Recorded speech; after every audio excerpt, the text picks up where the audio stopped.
تو یہودیوں میں ایک اعلان ہوا کہ اگر یہ علی بن ابی طالب قلعے کے اندر گھس گیا تو خیبر قیامت تک ہمارے ہاتھ میں نہیں آ سکتا، اپنی طاقت لگا دو۔ سارے یہودی ٹوٹ پڑے، جتنی فوجیں تھی ٹوٹ پڑی۔ جانتے ہیں حضرت علی اپنا ڈیفنس کیسا کر رہے تھے، اپنے بچاؤ کے لیے کیا کر رہے تھے؟ قلعہ قموس کے دروازے کو جو پھاٹک تھا ایک ہاتھ سے اکھاڑ دیا اور بائیں ہاتھ سے صرف دروازہ پکڑتے تھے، سیدھے ہاتھ سے تلوار سے حملہ کیا کرتے تھے۔ ایک ہاتھ میں دروازہ لے کر کے ڈیفنس کر رہے ہیں، ڈھال بنائے ہوئے ہیں، جہاں سے تیر آئے یا تلوار آئے اس دروازے سے آپ نے اپنے آپ کا ڈیفنس کیا ہے۔ صحابہ کہتے ہیں ہم دیکھتے رہے، وہ دروازے کو ایسے اپنے ہاتھ میں نچا رہے تھے جیسے کوئی چھوٹا کھلونا اپنے ہاتھ میں نچایا جاتا ہے۔ حضرت علی کرم اللہ وجہہ الکریم نے اس قلعے کا پھاٹک توڑ دیا جس کو 20 دنوں سے صحابہ جا کر کے آ رہے تھے، توڑ نہ سکے تھے۔ پھر اس کے بعد جب جنگ ٹھنڈی ہوئی، بعض لوگ یہ کہتے ہیں کہ قلعے کا پھاٹک اٹھا کر کے پھینک دیا، پھینکا نہیں، پوری جنگ بھر حضرت علی اس دروازے کو پکڑ کر کے جنگ کرتے رہے اور قلعے کے اس دروازے کو اپنی ڈھال بنائے رہے۔ جب یہودی سرد پڑ گئے، ٹھنڈے پڑ گئے، تو اس قلعے کے دروازے کو آپ نے اٹھا کر پھینک دیا۔ صحابہ کہتے ہیں ہم بعد میں، چونکہ وہ راستے میں پڑا تھا، اٹھانے کے لیے گئے تو 40 صحابہ مل کر کے اس دروازے کو اٹھا نہ پا رہے تھے۔ جو تنہا حیدر کرار اتنی دیر تک اپنے ہاتھ میں لے کر کے لڑتے رہے۔ کون ہے یہ حیدر کرار؟ وہ 6 ہجری کا ایک واقعہ ہے، اس واقعے کو جنگ خیبر کہا جاتا ہے۔ خیبر یہ 6 ہجری میں واقع ہوا، بعض مورخین کے نزدیک 7ویں ہجری میں، کیونکہ یہ محرم کا واقعہ ہے۔ محرم میں یہ جنگ پیش آئی تھی۔ یہ خیبر کیا ہے، جنگ خیبر کیا ہے، اس کے متعلق میں تھوڑی سی باتیں عرض کرتا ہوں۔ اس سے پہلے چھوٹے چھوٹے غزوے بھی ہوئے۔ ایک ذات القرد جنگ، چھوٹی سی جنگ ہے جس کو میں اکثر اپنی تقریروں میں کہا بھی کرتا ہوں۔ عبد الرحمن فزاری قارہ کا رہنے والا ایک شخص 400 لوگوں کو لے کر آیا تھا ذات القرد۔ مدینے سے قریب ایک چراگاہ تھی جہاں رسول اللہ صلی اللہ علیہ وسلم کی اونٹنیاں چرتی تھیں اور کھجوروں کے باغیچے تھے۔ تو اس عبد الرحمن نامی کافر نے حضور کی اونٹنیوں کو قبضہ کر لیا اور کھجوریں بھی چوری کر لیا اور بھاگنے لگا۔ اس وقت مدینے کے ایک صحابی حضرت سلمہ بن اکوا رضی اللہ تعالیٰ عنہ اکیلے تھے۔ انہوں نے 400 لوگوں کو دوڑانا شروع کر دیا۔ وہ اکیلے ہی 400 لوگوں کو دوڑاتے رہے، اتنا دوڑائے کہ وہ سب بھاگتے رہے، کیونکہ مدینہ طیبہ سے اس وقت کوئی اس واقعے کی خبر نہیں پا سکا تھا سوائے حضرت سلمہ بن اکوا کے۔ ان کو رسول اللہ صلی اللہ تعالیٰ علیہ وسلم کا عظیم سپاہی کہا جاتا ہے، سلمہ بن اکوا۔ یہ تیز دوڑتے اتنا تھے کہ عربی گھوڑا بھی ان کی دوڑ کو نہیں پکڑ پاتا تھا۔ اب یہ جب ان 400 لوگوں کو بھگاتے رہے اور اپنی تیروں سے ان کو نشانہ بناتے رہے، حیرت کی بات ہے جب بھی میں واقعہ پڑھتا ہوں حدیثوں میں موجود ہے کہ 400 لوگ ایک آدمی سے ڈر کر بھاگ بھی رہے ہیں اور بھاگتے جا رہے ہیں اور یہ ان کو بھگاتے جا رہے ہیں۔ پہاڑیاں آ گئیں تو عبد الرحمن قارہ کا رہنے والا شخص پلٹ کر کے پوچھتا ہے، اے شخص تو کیوں دوڑا رہا ہے، ہمیں کیوں بھگا رہا ہے، کیا چاہتا ہے؟ حضرت سلمہ بن اکوا نے کہا، جب تک تمہاری جھولی میں مدینے کی ایک کھجور بھی باقی رہے گی میں تمہیں زندہ نہیں چھوڑوں گا، اور جب تک رسول اللہ کی اونٹنیاں تم نے قبضہ کی انہیں آزاد نہیں کرو گے میں تمہارا راستہ آزاد نہیں رکھوں گا۔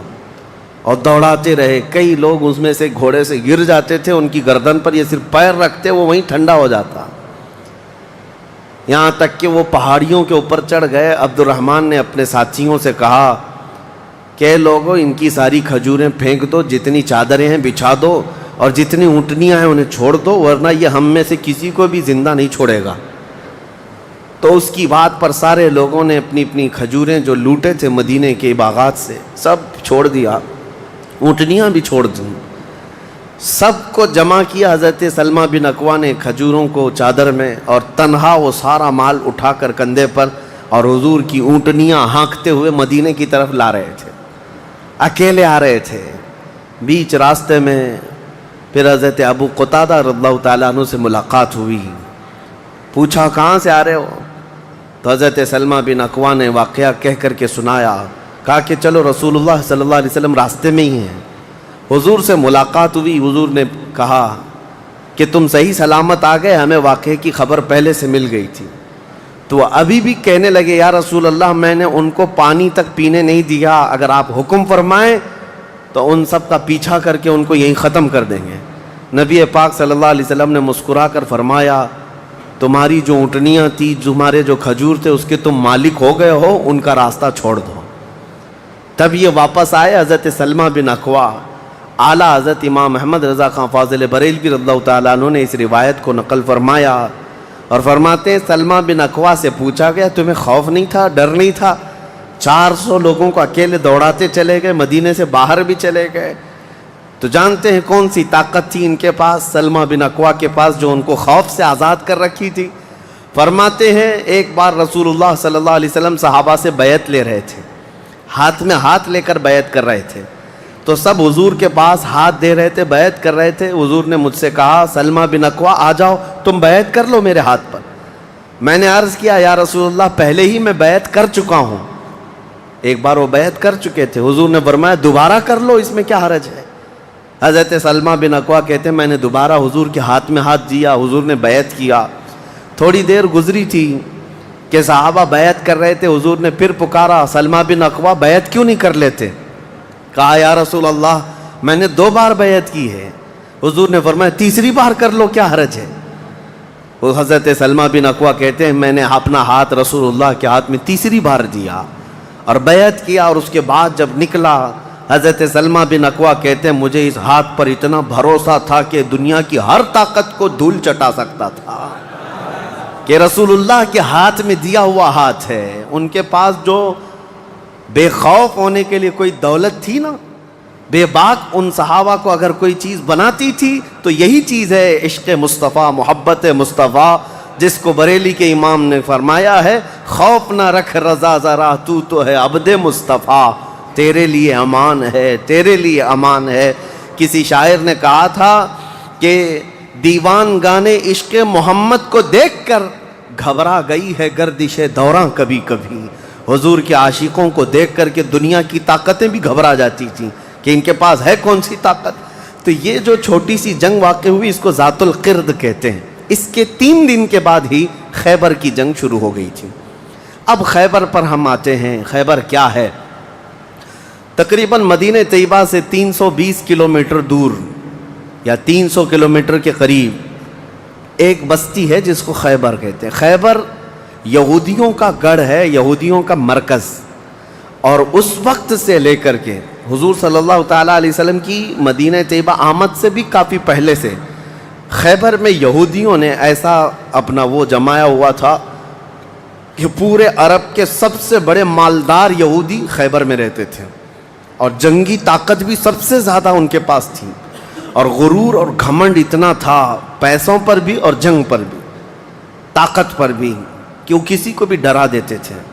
اور جب سے نبی پاک صلی اللہ علیہ وسلم مدینہ طیبہ آئے ان کی دشمنی اتنی بڑھ گئی تھی کہ آپ کو معلوم ہونا چاہیے کہ جو جنگ خندق ہوئی تھی اس کا واقعہ بھی میں نے تفصیل سے بتا دیا. مدینہ طیبہ جنگ خندق جس وجہ سے ہوئی اس کا سبب یہودی تھے. یہودیوں نے مکہ کے کافروں کو, مشرکوں کو, نجد کے کافروں کو, سب کو جمع کیا تھا اور پانی کی طرح پیسہ بہایا تھا. جنگ میں 12,000 لوگوں کو رسول اللہ کے خلاف اکٹھا کیا تھا یہودیوں نے. یہ خیبر کے یہودی تھے, کیونکہ نبی پاک صلی اللہ تعالیٰ علیہ وسلم جب تشریف لائے تھے 2 قبیلے یہودیوں کے مدینے میں آباد تھے, بنو نذیر اور بنو قریظہ. آپ کو میں نے سیرت کے بیان میں یہ بھی بتا دیا تھا.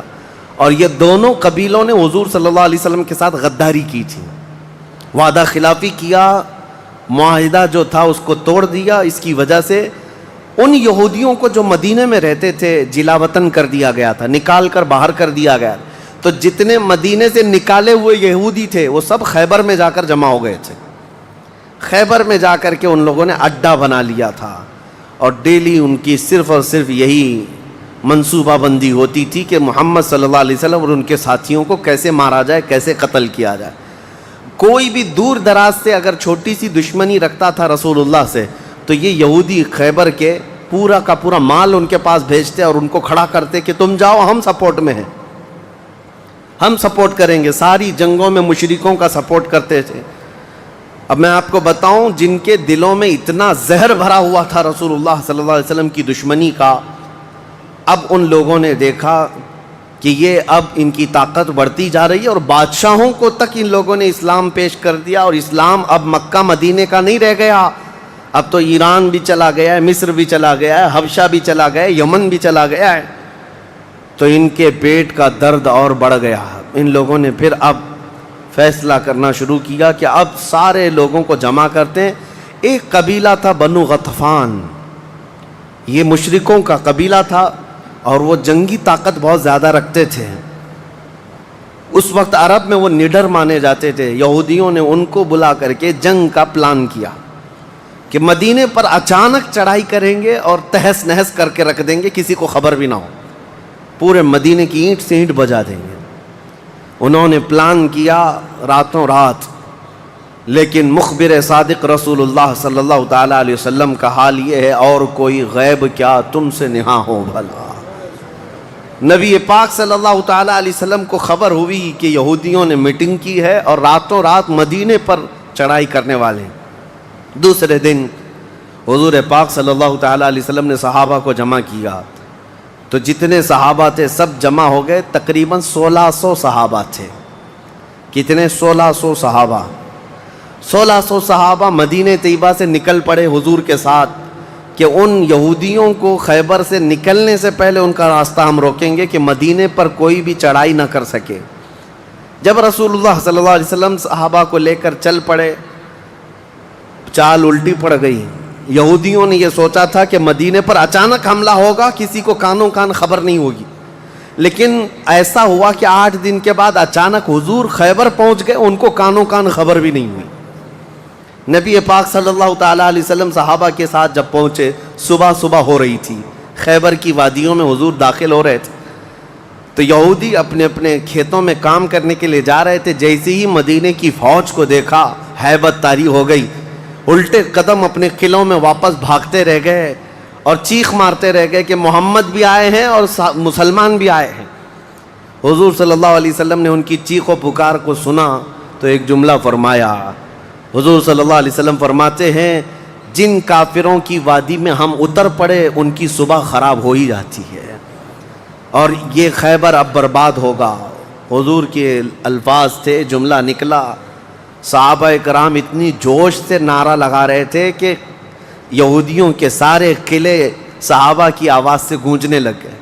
خیبر میں 8 قلعے تھے، 8 مشہور قلعے۔ انہوں نے بہت مشہور اس وقت کی طاقتور یعنی عمارتیں ایسی بنا رکھی تھیں کہ ان کا یقین تھا کہ کوئی ان قلعوں کو توڑ نہیں سکے گا۔ اور حد تو یہ ہے کہ آج 1400 سال گزر گئے، ابھی بھی وہ قلعے موجود ہیں، آج بھی موجود ہیں خیبر میں۔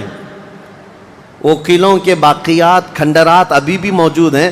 اب آپ اندازہ کریں کہ 14 صدیاں گزرنے کے بعد اب بھی وہ قلعے ہیں، تو اس وقت کتنے محفوظ رہے ہوں گے، کتنے مضبوط رہے ہوں گے۔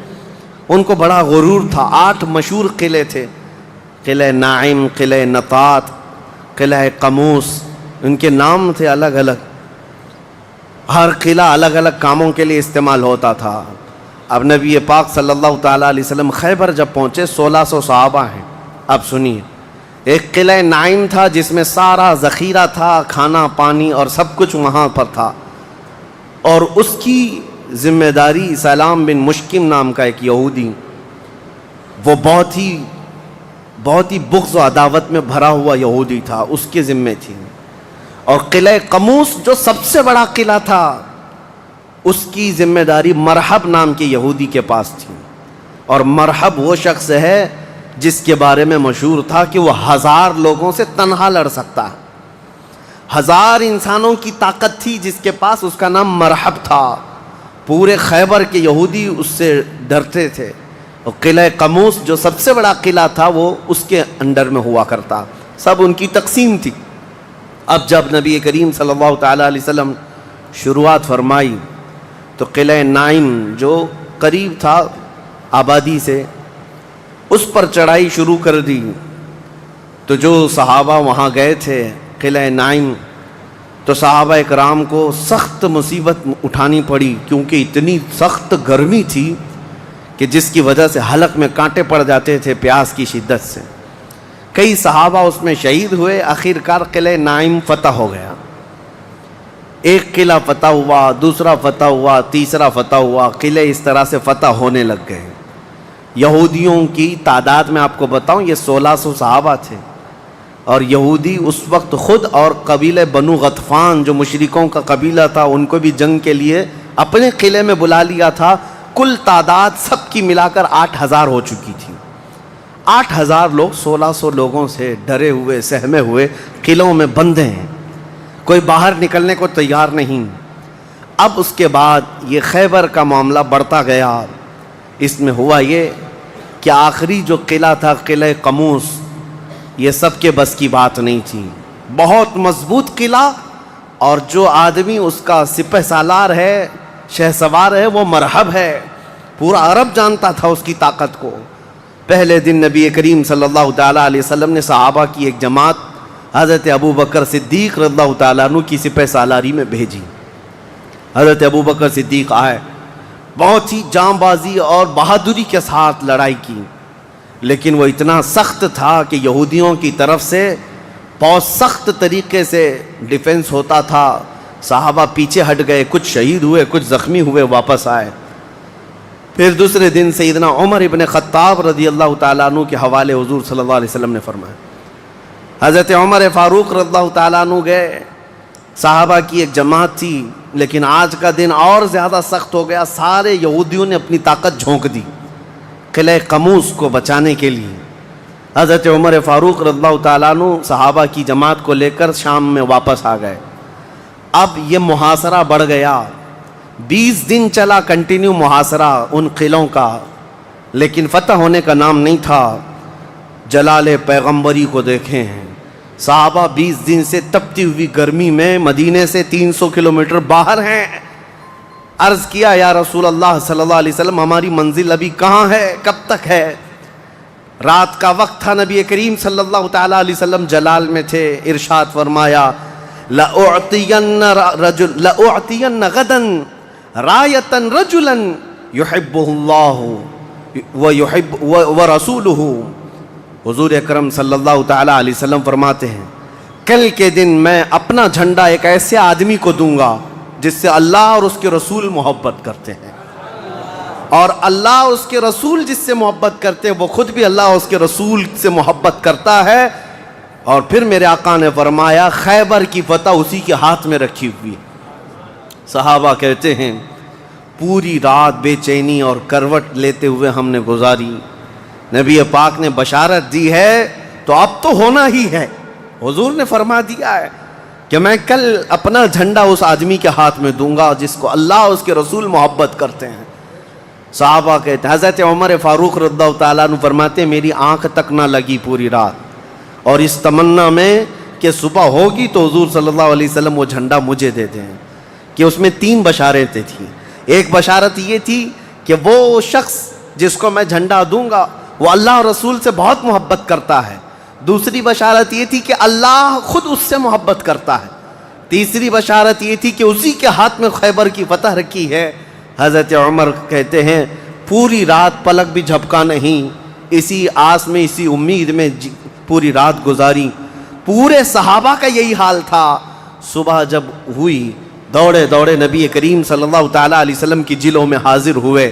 اللہ کے حبیب صلی اللہ علیہ وسلم کے ہاتھ میں پرچم تھا, جھنڈا تھا, اب جنگ کے لیے روانہ کرنا تھا. نبی کریم صلی اللہ علیہ وسلم کے سامنے صحابہ کی فوج ہے. سارے صحابہ گردنیں اونچی کر کر کے دیکھ رہے ہیں, لیکن نبی پاک صلی اللہ تعالیٰ علیہ وسلم نے اس بھرے مجمع میں اعلان فرمایا علی کہاں ہے, علی کہاں ہے. اس مجمع میں حضرت علی نہیں ہیں. صحابہ نے کہا یا رسول اللہ وہ بخار میں ہیں, بیمار ہیں اور آشوب چشم ہے, آنکھیں لال ہو چکی ہیں, آنکھوں سے پانی آ رہا ہے. نبی کریم صلی اللہ علیہ وسلم نے فرمایا لاؤ, اسی حالت میں بلا لاؤ. صحابہ گئے, حضرت علی کو بلا لائے. بخار کی حالت میں ہیں, آنکھوں میں آشوب ہے, سرخی آ چکی ہے. نبی کریم صلی اللہ علیہ وسلم نے قریب بلایا, اپنا لعاب پاک نکال کر ان کی آنکھوں میں لگایا. حضرت علی فرماتے ہیں مجھے ایسا لگا کبھی آنکھوں میں کوئی مرض آیا ہی نہیں تھا, بخار بھی نہیں تھا. نبی کریم صلی اللہ تعالیٰ علیہ وسلم نے اپنے ہاتھ میں موجود پرچم حیدر کرار کے ہاتھ میں دیا، کہا جاؤ علی تمہارے ہاتھ میں اللہ نے فتح رکھی ہے۔ میرے عزیزو، ایک بات میں آپ کو بتا دوں کہ یہ کیا معاملہ ہے۔ جب رسول کریم صلی اللہ تعالیٰ علیہ وسلم کو یہ معلوم ہے کہ حضرت علی کے ہاتھ میں ہی یہ جنگ فتح ہونی ہے، تو پہلے دن کسی اور کو کیوں بھیجا، دوسرے دن اور صحابی کو بھیجا؟ یہ 20 دن کا محاصرہ کس بات کا تھا؟ یہ سارے معاملات کس لیے تھے؟ ایک بات یاد رکھیں، فتح اسلام کے حق میں ہے اور غالب اسلام ہو کر رہے گا، لیکن قدرت کا قانون یہ ہے، جیسے معراج میں بھی آپ کو معلوم ہے نمازیں تو 5 ہی ہونی تھی، لیکن 9 مرتبہ حضور صلی اللہ علیہ وسلم کو آنا جانا کیوں رکھا گیا؟ خدا کی قدرت کا قانون یہ ہے کہ پہلے اسباب کی طرف دیکھو، بعد میں اسباب کا خالق خود تمہارے لیے راستے پیدا فرمائے گا۔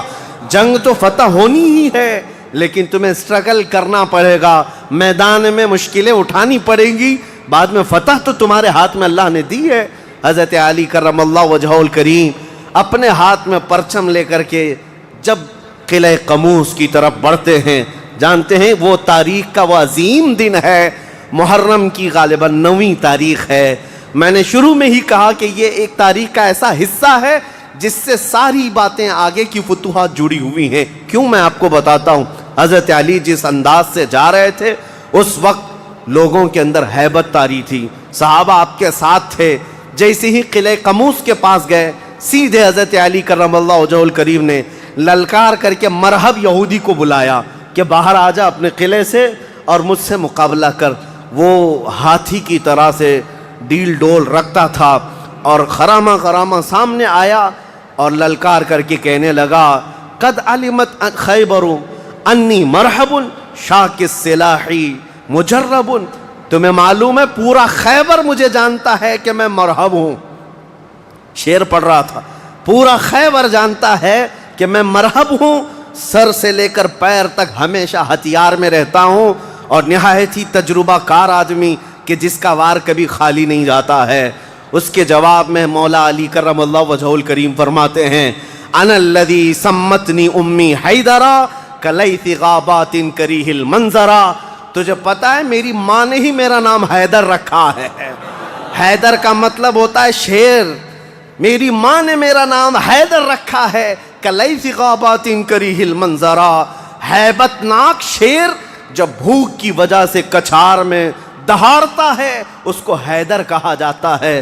جب یہ رجزی اشعار کا تبادلہ ہو رہا تھا، وہ یہودی مرحب جو سر پر ٹوپی پہنتا تھا، ویسی ٹوپی لوہے کی کسی کے پاس تھی نہیں، جسم پر جو لوہے کا خود لباس ہوتا تھا ویسا لباس کسی کے پاس نہیں تھا۔ مقابلے میں وہ آیا اور اس نے حضرت علی کرم اللہ وجہہ الکریم پر بہت تیز وار کی، لیکن وار خالی گیا۔ حضرت علی کرم اللہ وجہہ الکریم پر کوئی وار نہیں آیا۔ پلٹ کر جب حیدر کرار نے وار ماری تو اس کی خود کو ٹوپی کو کاٹتا ہوا یہاں تک کہ اس کے جبڑوں تک حضرت علی کی تلوار آ گئی، اس کے دانتوں کو تک کاٹتی ہوئی آ گئی۔ اس کے بعد دوسرا وار بھی نہیں پڑا تھا کہ مرحب زمین پر ڈھیر ہو کر تڑپنے لگ گیا۔ اتنا ہی نہیں ہے کہ یہ منظر دیکھ کر کے جتنے یہودی تھے سب کے سب ٹوٹ پڑے۔ کس پر؟ حیدر کرار پر۔ اکیلے بطل جلیل ہیں، جس طرف سے آتے تھے صحابہ کہتے ہیں حضرت علی کی تلوار اس دن جو چمک رہی تھی ہمارے جسموں میں ہیبت طاری تھی، کبھی ادھر چمکتی ہے کبھی ادھر چمکتی ہے۔ آپ کو پتا ہے ایک لقب آپ کا کرار ہے۔ کرار کا مطلب کیا ہوتا ہے؟ پلٹ پلٹ کر کے حملہ کرنے والا، اور ایسا حملہ کرنے والا کہ سامنے والے کو سنبھلنے کا موقع بھی نہیں دیتا۔ حضرت علی کی تلوار نے اتنے وار کیے کہ یہودیوں کی صفیں درہم برہم ہو گئی۔ بعض تو لوگوں نے یہ سوچا کہ جان بچانے میں عافیت ہے، جب ہمارا سردار ڈھیر ہو کر تڑپ رہا ہے ہمیں اس سے مقابلے کی کیا تاو ہے۔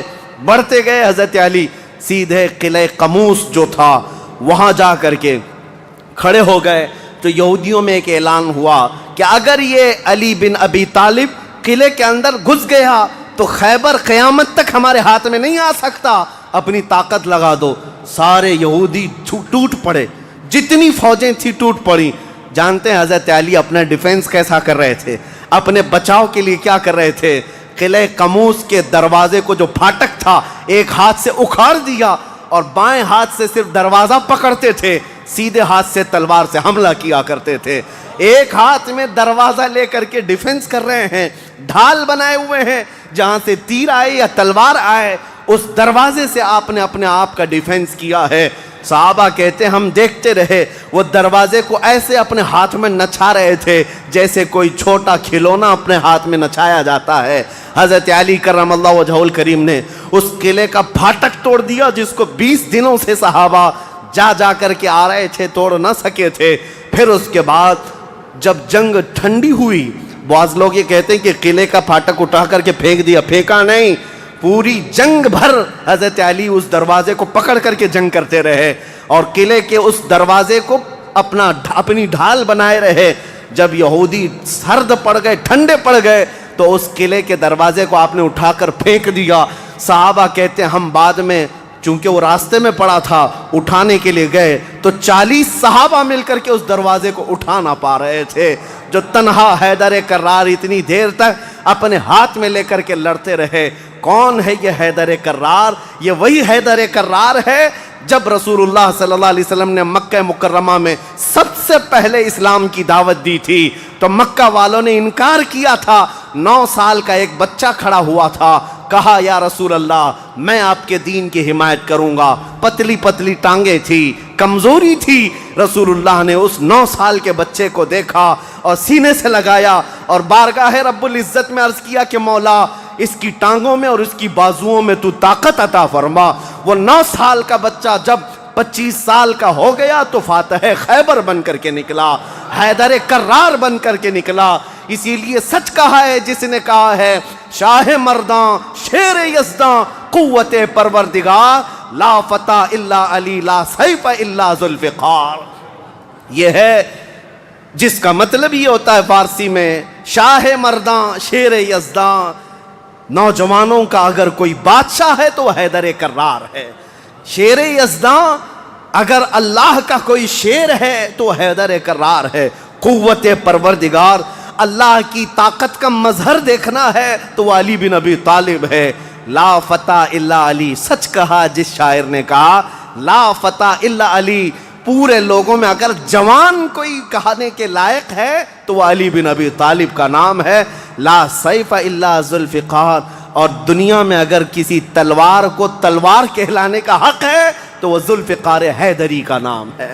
عزیزان گرامی اوقات، یہ خیبر فتح ہوا، جیسے یہ خیبر فتح ہوا صحابہ میں اتنا جوش بھر گیا تھا، نہ قلعہ قموس باقی رہا نہ مرحب باقی رہا۔ اور خیبر کو جو مولا علی نے اس وقت توڑا تھا، 14 صدیاں گزر گئی، آج تک یہودیوں کا اس میں داخلہ نہ ہو سکا تھا۔ یہودیوں کو پتا تھا ایک بار علی اس میں داخل ہو گیا تو قیامت تک خیبر ہمارے ہاتھ میں نہ آ سکے گا۔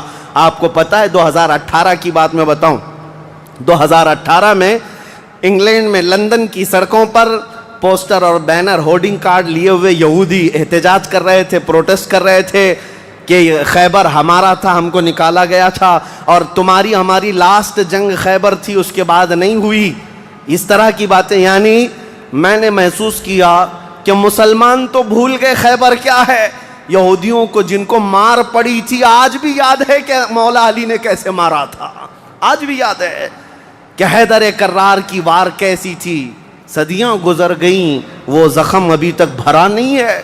اسی لیے میرے عزیزو، آپ کو دیکھنا چاہیے کہ گریٹر اسرائیل کا نقشہ جو انہوں نے بنایا ہے، اسرائیل جو آج فلسطین کے حصے میں زبردستی قبضہ کیا ہوا ایک چھوٹا سا ملک، ناجائز قبضہ، انہوں نے جو اپنے خوابوں کا ایک نقشہ بنایا ہے کہ اسرائیل کہاں تک ہوگا، انٹرنیٹ پر دیکھیں گے تو آپ محسوس کریں گے انہوں نے گریٹر اسرائیل کا نقشہ جو بنایا اس میں خیبر بھی شامل کیا ہے کہ خیبر تک، مدینے کی وادیوں تک ان کو اسرائیل بنانا ہے، جہاں سے ہم نکلے تھے وہاں واپس آئیں گے۔ لیکن انشاءاللہ العزیز ایسا کبھی نہیں ہوگا۔ مولا علی کرم اللہ وجہہ الکریم کی وار جو پڑی تھی وہ قیامت تک تازہ رہے گی انشاءاللہ۔ میرے عزیزو، خیبر فتح ہونے کے بعد اب عدل مصطفیٰ کو بھی دیکھو۔ نبی کریم صلی اللہ تعالیٰ علیہ وسلم، یہ وہ یہودی ہیں جو ساری جنگوں میں جڑ کا کام کرتے رہے، جڑ کا کام کرتے رہے، لوگوں کو بھڑکانے میں، حضور کے خلاف دشمنی پر ابھارنے میں، پیسہ بہانے میں سب کام کرتے رہے، آج سب ٹوٹ کر بکھر گئے۔ نبی کریم صلی اللہ تعالیٰ علیہ وسلم کو اب کیا کرنا تھا؟ حضور صلی اللہ علیہ وسلم نے دوسرے دن جب صحابہ سے مشورہ لیا، صحابہ نے عرض کیا جیسے ان کو مدینے سے بھگایا گیا تھا، خیبر سے بھی نکال دیں، یہاں سے بھی نکال کر ان کو جلا وطن کر دیں۔ لیکن وہ مصطفیٰ کریم صلی اللہ تعالیٰ علیہ وسلم جو عظیم اخلاق لے کر کے زمین پر تشریف لائے، خیبر کے یہودیوں سے پوچھا کہ تم کو جلا وطن کیا گیا تھا اور تم نے بار بار ایگریمنٹ توڑا، معاہدے توڑے، اب یہاں سے بھی تمہیں جلا وطن کرنے کا مشورہ آیا ہے صحابہ سے؟ یہودیوں نے رونا دھونا شروع کیا اور کہا آپ اللہ کے نبی محمد مصطفیٰ صلی اللہ علیہ وسلم عدل کے شہسوار ہیں، ہمیں موقع عطا کریں، ہم خیبر چھوڑ کر جانا نہیں چاہتے، ہماری زمینیں ہمیں دے دیں، لیکن سال بھر میں جتنی بھی اس کی آمد ہوگی اس کا آدھا ہم مدینے پہنچا دیں گے، کھجوریں ہوں، فصلیں ہوں۔ نبی کریم صلی اللہ تعالیٰ علیہ وسلم نے سب کو معاف کر دیا، خیبر ان کے حوالے کر دیا، اور پھر وہ آدھا حصہ مدینہ طیبہ ہر سال دینے کے لیے راضی ہو گئے، اور اس پر حضور صلی اللہ علیہ وسلم نے فیصلہ فرما لیا۔ اب اتنی بات نہیں، حضرت عبداللہ بن رواحہ رضی اللہ تعالیٰ عنہ ہر سال جب یہ خیبر آتے یا ایک دوسرے صحابی یہ آدھا حصہ لینے کے لیے آتے تھے تو پورے خیبر کے یہودی مال جمع کرتے، اس میں آدھا آدھا حضرت عبداللہ فرما دیتے، اور اس کے بعد یہ نہیں ہے کہ لے کر کے نکل جاتے، سارے یہودیوں کو جمع کرتے، کہا میں نے پورے مال کا آدھا آدھا کیا ہے، ان میں سے جو حصہ تمہیں پسند ہے وہ رکھ لو، باقی مدینے بھیج دو۔ یہودی کہتے ہیں ایسا عدل ہم نے کہیں دیکھا ہی نہیں کہ ہمیں پہلے کہہ دیا جائے، ورنہ کوئی بھی ہوتا حاکم تو اچھا مال اٹھا لیتا اور برا مال چھوڑ کے چلا جاتا۔ یہ رسول اللہ کے صحابہ تھے، کہتے جو تمہیں پسند ہے وہ رکھ لو، جو چھوٹ گیا وہ مدینے بھیج دو۔ اتنے ہونے کے باوجود بھی حضور صلی اللہ تعالیٰ علیہ وسلم کے ساتھ انہوں نے کیا کیا؟ حضور 3 دن کے بعد خیبر سے نکل رہے تھے، زینب نام کی ایک خاتون تھی جس کا شوہر قتل ہو گیا تھا، وہ حضور صلی اللہ تعالیٰ علیہ وسلم کے پاس بڑی محبت لے کر کے آئی، بہت محبت کے ساتھ، اور یوں کہا کہ میں آپ کی پیروکار ہوں، بڑی مشتاق تھی آپ کے دیکھنے کی، آپ میرے گھر تشریف لائیں۔ حضور صلی اللہ تعالیٰ علیہ وسلم کو اور کچھ صحابہ کو اس نے اپنے گھر پر دعوت کی، اور دعوت کیا کیا؟ کھانے میں اور گوشت میں نہایت ہی خطرناک زہر ملایا اور حضور صلی اللہ تعالیٰ علیہ وسلم کو زہر دیا۔ جو صحابہ موجود تھے حضور صلی اللہ علیہ وسلم کے ساتھ دعوت میں، جیسی حضور نے پہلا لقمہ اٹھایا، جو گوشت کی بوٹی تھی یا جو لقمہ تھا وہی بول پڑا رسول اللہ صلی اللہ علیہ وسلم کہ مجھ میں زہر ملا ہوا ہے۔ نبی کریم صلی اللہ تعالیٰ علیہ وسلم نے ابھی اپنی زبان پر لگایا ہی تھا، نکال کر پھینک دیا، لیکن دوسرے ایک صحابی حضور سے پہلے پیٹ بھر کر کھا چکے تھے اور وہ زہر کے اثر سے فوراً ہی شہید ہو گئے۔ یہ یہودیوں نے حضور کے معافی کے بعد، اعلان کے بعد پھر بھی یہ ہرزہ سرائیاں، یہ سارے کام کرتے رہے اور آج تک کرتے آئے ہیں۔ آج تک نبی کریم صلی اللہ تعالیٰ علیہ وسلم نے اس کے باوجود معلوم ہونے کے بعد یہودیوں کو بلایا کہ اس خاتون کا کیا کیا جائے۔ اس نے اقرار کر لیا، کہا کہ ہاں ہم نے زہر ملایا تھا۔ کہا کیوں؟ کہا ہم یہ دیکھ رہے تھے اگر آپ اللہ کے سچے رسول ہیں تو آپ کو خبر ہو جائے گی، ورنہ ہم کو آپ سے نجات مل جائے گی، ہم بچ جائیں گے، آپ زہر سے ختم ہو جائیں گے۔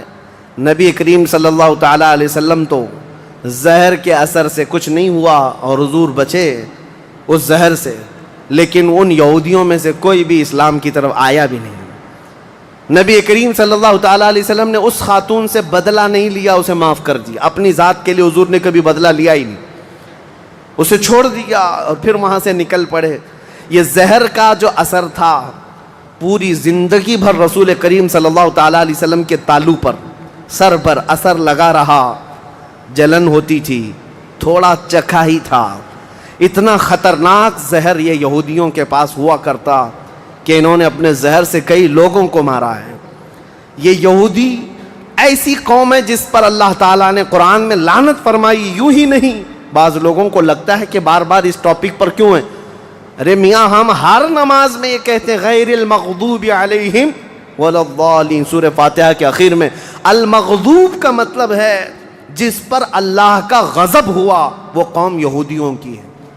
سورہ فاتحہ میں ہم اللہ کی بارگاہ میں پناہ مانگتے ہیں کہ اللہ جس قوم پر تیرا غضب نازل ہوا اس قوم سے ہمیں بچائے رکھ، ان کے راستے سے ہمیں بچائے رکھ۔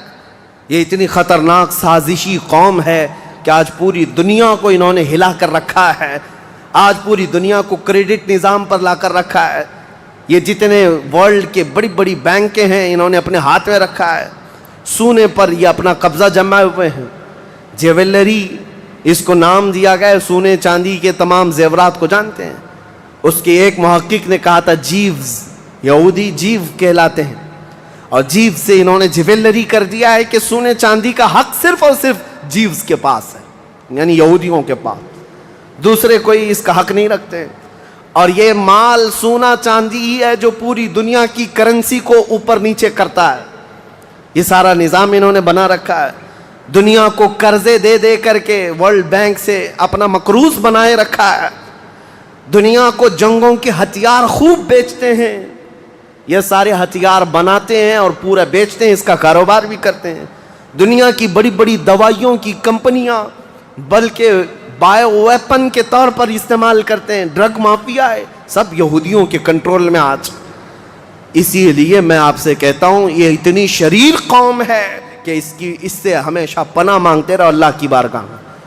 اور اخیر میں آپ کو بتا دوں جب قیامت کے قریب حضرت عیسیٰ علیہ السلام آئیں گے اور وہ اس وقت دجال کو قتل کر رہے ہوں گے، اور دجال کی فوج میں 60,000 یہودی ہوں گے، 60,000 یہودی اس کے ساتھ جنگ لڑ رہے ہوں گے ایمان والوں کے ساتھ اس کی حمایت میں، اور حضرت عیسیٰ علیہ السلام کے ہاتھ سے قتل ہوں گے۔ تو حدیث پاک میں ہے کہ جہاں حضرت عیسیٰ علیہ السلام جائیں گے یا مسلمان جو عیسیٰ علیہ السلام کے ساتھ ہوں گے، ان مسلمانوں کو جو پتھر ہیں جگہ جگہ کے، وہ پتھر پکار کر کہیں گے یا مسلم ورائی یہودین اقتلہ، اے مسلمان میرے پیچھے ایک یہودی چھپا ہوا ہے، آجا اسے قتل کر دے۔